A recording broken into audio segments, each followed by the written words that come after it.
Hey, welcome to new blog. এটা ছিল 30শে নভেম্বর, আমার বরের জন্মদিন। Happy birthday to you. আমি একটু মিডনাইট সেলিব্রেশনের আয়োজন করেছিলাম রাত 12টার সময়, পেস্ট্রি কয়েকটা দিয়ে আমি একটু স্পেশাল ফিল করানোর চেষ্টা আর কি। যাই হোক, তারপর দুপুরবেলায় ওর সব পছন্দের খাবার দাবার বানিয়ে আমরা রেডি হয়ে বসে গেছি ওকে খাওয়ানোর জন্য। একে একে সবাই মিলে পায়েস খাইয়ে দিচ্ছে।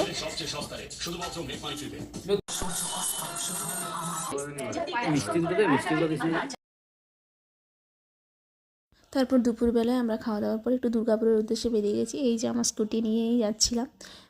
বলতে বলতে আমরা পৌঁছে গেলাম জাংশনে আমাদের একটু কাজ ছিল, তো তোমরা দেখতে পাবে যে কী জন্য গেছি। এই যে আমাদের লেন্স কার্ডে দুটো ফ্রেম চেঞ্জ করানোর ছিল, সেখানে আমরা আবার নতুন পাওয়ার টেস্টিং করে নিজেদের মতো ফ্রেম পছন্দ করে নিয়েছি। এই যে লাস্ট ফাইনাল লুকটা তোমাদেরকে ফ্রেমে দেখিয়ে দিচ্ছি। এই সামনেরটা আমার, পরেরটা জয়দীপের। তো নেক্সট পার্টের জন্য ওয়েট